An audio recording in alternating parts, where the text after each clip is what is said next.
ওমর ফারুক সালাত শুরু করলেন, ফজরের সালাত, আল্লাহু আকবার। In the meantime Abu Lulu এই খঞ্জর নিয়ে ওমর ফারুকের বুকের মধ্যে 3টা স্টেবিং করলেন। একটা মারলেন নাভির নিচে, মারার সাথে সাথে পাকস্থলী কেটে গেল। আরেকটা মারলেন পাজরে, পাজর ছিঁড়ে গেল।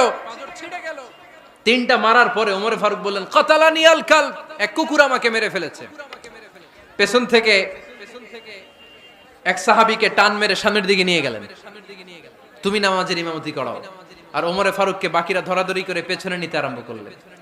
আর এই আত্মাই আক্রমণ যে করেছে, সে কাতারের মাঝখান দিয়ে যেতে আরম্ভ করলো আর দুই দিকে ছুরি মারতে আরম্ভ করলো। 13 জন সাহাবীর গায়ে ছুরি মেরেছে, 7 জন সাহাবা স্পট ডেথ, জায়গায় মৃত্যু। এই ভয়ঙ্কর অবস্থা দেখে এক সাহাবী বুরনুস, এক ধরনের জুব্বা আছে মাথাওয়ালা, অনেকে জ্যাকেট পরছেন না এরকম মাথাওয়ালা, লম্বা জুব্বা আছে আরবরা শীতে পড়ে মাথাওয়ালা, এই মাথাওয়ালা জুব্বা বের করে এক সাহাবী জালের মতো তার দিকে উড়ায় মারল।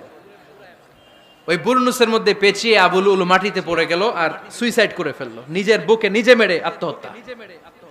যেই সাহাবীকে ইমামতির জন্য দাঁড় করালেন, উনি ছোট্ট সূরা দিয়ে প্রথম রাকাতে সূরা আল কাউসার, দ্বিতীয় রাকাতে সূরাতুল ইখলাস দিয়ে নামাজ শেষ। ওমরে ফারুক বেহুশ। ওমরে ফারুক কি? হ্যাঁ, বেহুশ। সবাই কান্নাকাটি করতেছে, সবাই দেখতে গেলেন, এখন হুঁশ ফিরে না। মুখের মধ্যে মুখ খুলে রাষ্ট্রের চিকিৎসক মুখের মধ্যে দুধ দিলেন,